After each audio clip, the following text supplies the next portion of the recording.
Our young man must be properly attired. Leffie jammed a black hat down over my eyes. That should keep the sun off that girlish skin of yours. I pulled up the brim and took it off and looked at it, smoothing the crown. Thanks, I said. But are you sure you won't be needing it to keep the sun off that nose of yours? The company all laughed uproariously at that. Even Lefty good-naturedly rubbed his nose. Well, I might just take it back, boy, to hang it up on my nose, so best keep an eye on it. White Deer put a tunic and trousers on the table. These are from me, White Deer said. I hope they fit. If not, we'll cut him to fit the clothes, Father said. And these are from me to keep those calloused farmers' feet of yours from wearing out the demon streets. Uncle Brightstar clomped a pair of boots onto the table.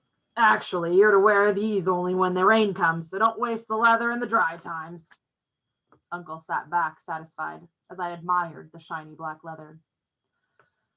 Now let's see what the Wind Rider has for his son. Father spread his hands on the table. I don't have anything near as fine as these things, he said. Why, the Emperor himself would be proud to clothe his son in such fine raiment. Well, the Emperor's son will just have to go naked, Handclap shouted, and they laughed and hooted at that, for there was no love lost for the present Emperor, who was a Manchu and a son of the foreigners who had conquered the Middle Kingdom and who long ago made us wear queues as a sign that we had been beaten by them. The queues were supposed to imitate the tails of horses, as if we were the animals who had been tamed. It was death for any Tang man to wear his hair short. Of course, over a period of 260 years, a lot of Tang men no longer knew what the queue had originally symbolized. They could be quite vain about the care of their queues, but that did not mean they loved the Manchus. Go on, fetch your silly toy. Uncle jerked his head up the stairs. With a secret smile, Father disappeared up the stairs.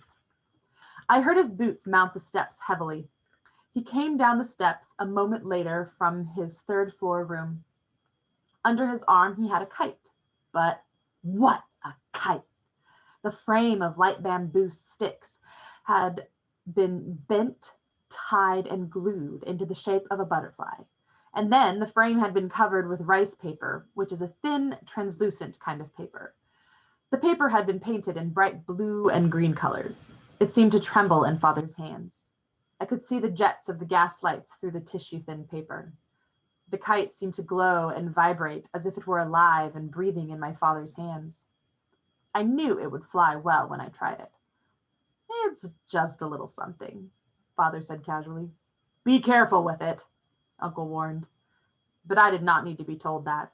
I would sooner have broken my arm. Arms can heal, but not wings like these. What do you say, boy? Uncle poked me in the ribs. Thank you, Father, I said. I wanted to tell him about all the marvelous times I'd had flying his kites, but I didn't know how. Father rumpled my hair affectionately. You're welcome, boy. They gave you things for your body. I gave you something for your soul. At that moment, the bell rang as someone came through the front door. We heard heavy boots come up the stairs. Everyone grew silent in the room. I knew it was Black Dog coming. Black Dog was the son born of Uncle's second wife. Uncle had taken more than one wife, as was the custom. Black Dog was a strange, brooding man in his 40s.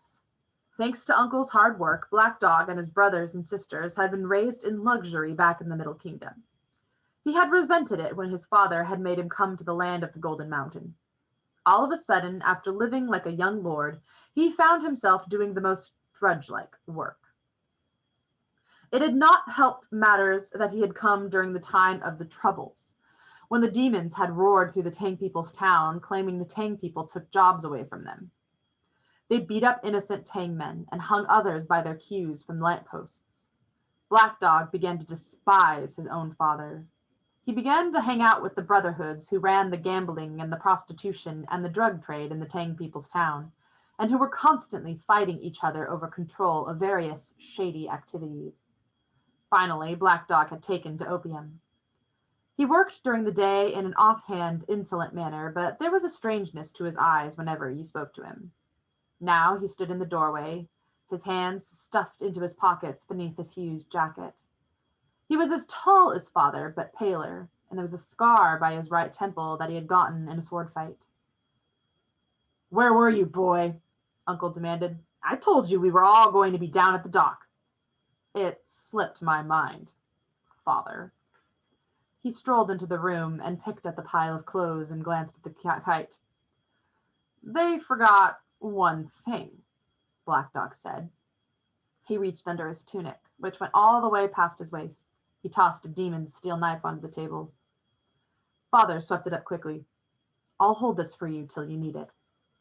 "He may need it soon," Black Dog said. "The demons are all getting drunk and getting ready for beating up Tangmen. The word is out to stay inside."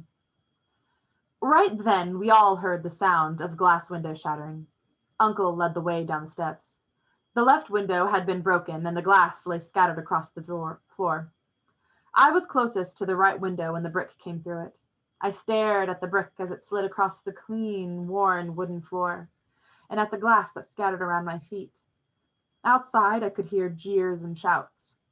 For one moment, I glimpsed howling, sweating, red and white faces, distorted into hideous masks of hatred and cruelty, a sea of demon heads that bobbed restlessly outside our store. I could not understand the words they were growling out, but their intention was plain. They wanted to burn and loot and hurt. Looking into that huge mass of faces was like looking into the ugliest depths of the human soul. By the light of the gas lamps on the street, I could see the company. They all wore the same proud, silent expression. They had all been through this before. The demons called out things in their tongue. Father's face flushed, and he clenched and unclenched his fists. Handclap sighed. "Maybe now they'll get tired of us." "They usually do," Uncle observed. "They'll go after a fresh game now." He shook his head. "But these are bad times when one wishes all one's trouble on one's neighbors." There came the sound of more windows breaking farther down the street. With more shouts, the demons began to drift away until only a few remained in front of our store. But even these left soon enough. White Deer turned to Father. "Look at Moonshadow. He's dying to see your room." "You'll need help boarding up the windows and clearing up the mess," Father said. Uncle waved his hand. No, Windrider. Show the boy your room." "Welcome to the land of the demons, boy." Black Dog laughed grimly. The glass crunched underneath our feet as we walked toward the stairs.